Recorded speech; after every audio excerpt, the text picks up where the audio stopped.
Get ready to see how Sweden's all-terrain Moose saves lives where other vehicles get stuck, how its armored brother, the CV-90, shreds enemies with the legendary 40mm Bofors cannon, and even shoots down Shaheeds. We'll also reveal the secret of the tongue-twisting anti-tank gun that needs a rifle, just to aim.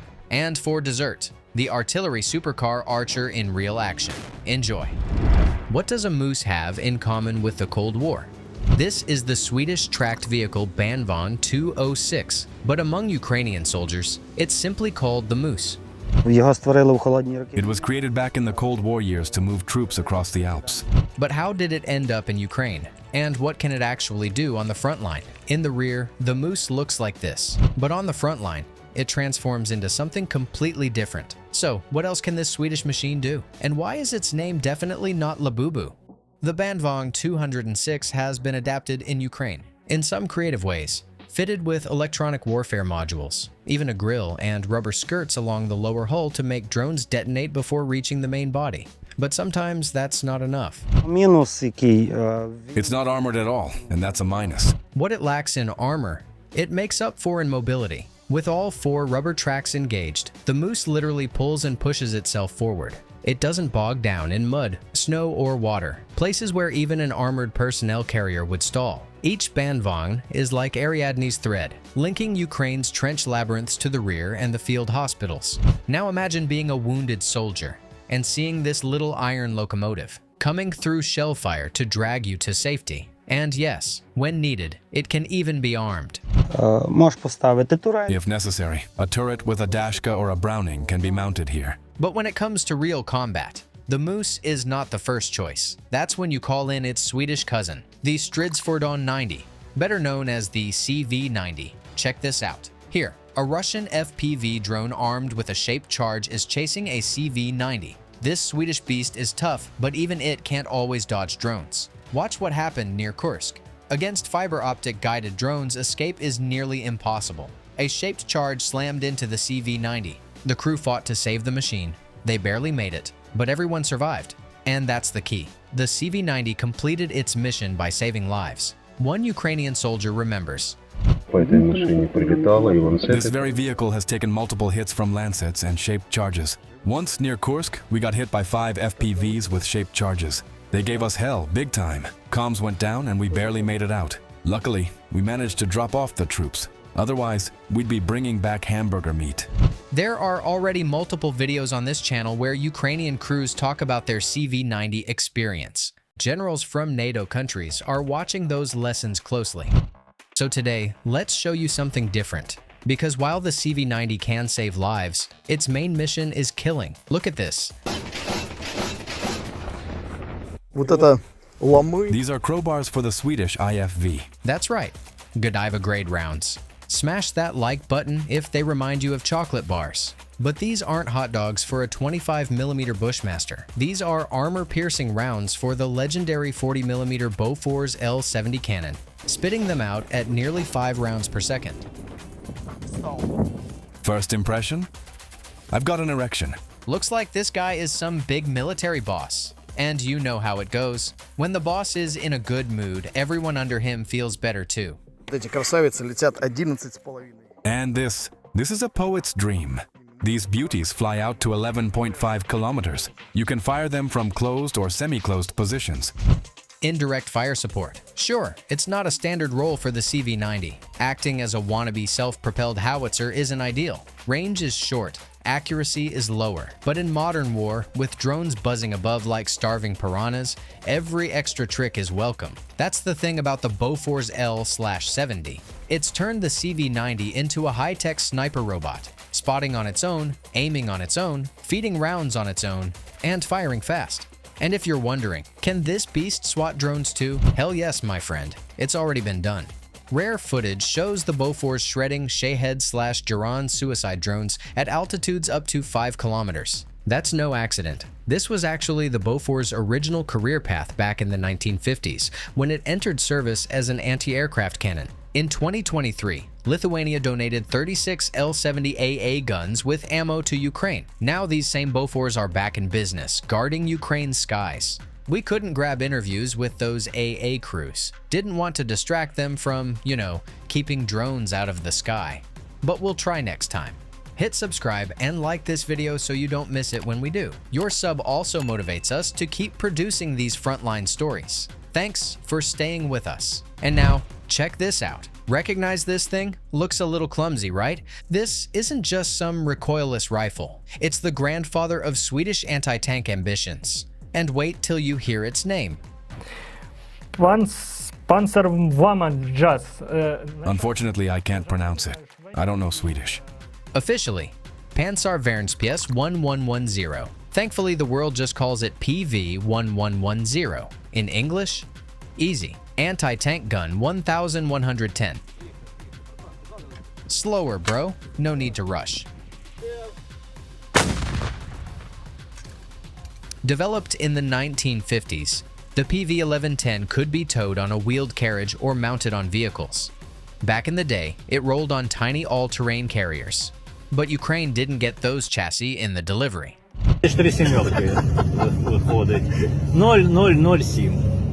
Maybe someone on the Ukrainian side just skipped the chassis because the name was too hard to type into the contract. Nevertheless, it shoots.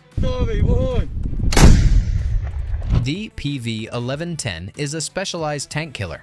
Fires only heat-shaped charge rounds, which can punch up to 800 millimeters of armor, depending on the type. Effective range, up to 900 meters. Max range, 4.5 kilometers. But here's a fun little secret most people miss in the videos. See that on top of the barrel? At first I didn't understand what it was for. Turns out it's a Ljungman rifle, 7.62 caliber.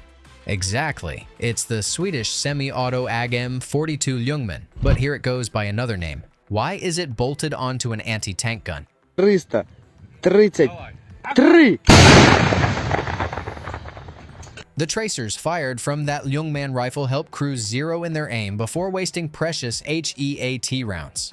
Smart, right? Even though the PV-1110 still sits in some Swedish airborne tank and infantry units, and even in a few Baltic armies, it's no longer in serial production. But hey, Sweden is still the undisputed champion of anti-tank weaponry. This is the Carl Gustaf recoilless rifle. Finally, thank you, Carl, whoever you were. At first glance, the Carl Gustaf looks simple. Just a 1 meter long tube, weighing a little over 10 kilograms. Caliber 84 mm. Caliber, 84 millimeters. Here's a tandem charge round. This smaller section defeats the reactive armor, and the main charge punches through the tank's base armor. That's the strength of the Gustaf. Versatility. Some rounds penetrate over 400 millimeters of armor. Others burst into dozens of lethal fragments, mowing down infantry. Still others lay down smoke to cover your movements. And of course, incendiary rounds. Well, you know what those are for. But here's the coolest feature. One important feature of the Carl Gustaf is that it's rifled, so it's very accurate. If you're firing at a stationary target from 600 to 700 meters, you can be very precise. Sure, the versions supplied to Ukraine are older. No fancy electronics, no thermal scopes. But in skilled hands, this simple tube can ruin the day of any armored monster. It's best to operate it as a two-man team because it's awkward for one. While one holds it, the other reloads from the back. Way easier in combat. But when it comes to storming enemy trenches, the coolest duos work a bit differently. I always start an assault with an AT4 shot at the enemy position. Unlike reusable launchers, the AT4 is single-use. You fire it once, then toss the empty tube. That makes it light and simple. No need to reload under fire. Just shoot, ditch, and keep moving. Even older soldiers love it because it's light and handy. The single-use Swedish AT4 comes in several versions. The lightest with a heat warhead weighs 7 kilograms. The heaviest with a standard HE frag anti-structure warhead weighs almost 9 kilograms. The AT4 even has a built-in sight. Nothing fancy, no high-tech. So why are Swedes so good at this? Because Sweden trained for decades to repel a Soviet invasion.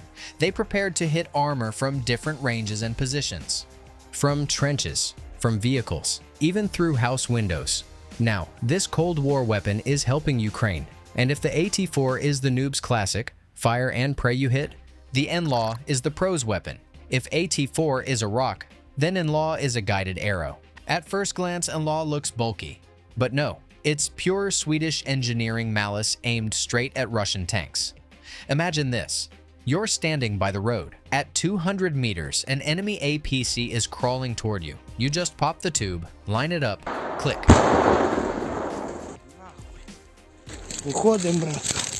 The rocket remembers where the target is heading. From that moment, it doesn't care. You can already run for cover and sip tea. Same trick works on tanks. Lock, fire, move. But here's the real secret. There are two levers, type of attack and distance to the target. Flip it to overfly top attack, and it's like stabbing a tank in the heart. The crew never even knows where it came from, because the warhead detonates above the turret. Need to smash a bunker or lighter target instead? Switch to direct attack. The NLAW becomes a straight hammer of fate.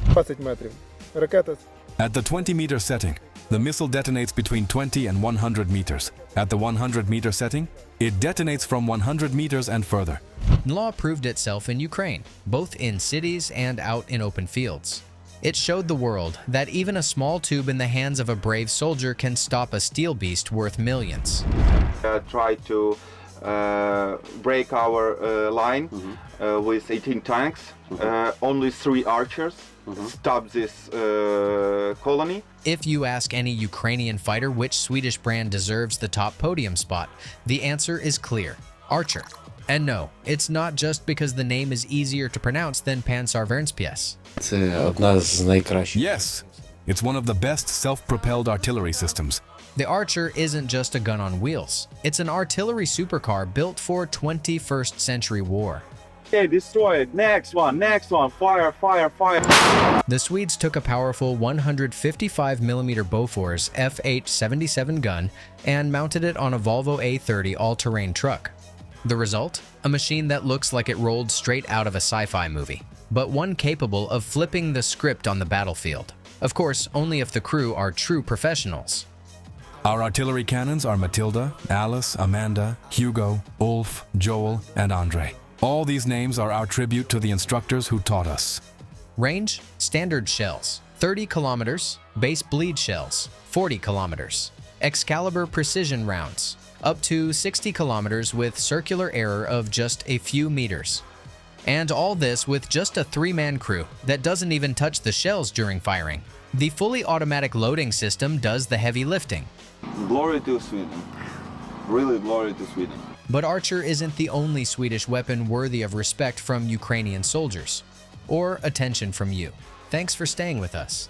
Tell us in the comments, would you like a full video about another Swedish system? For example, the RBS-70, a name so simple even your buddy who failed Swedish class can say it. Or maybe you've got another suggestion. Drop it below.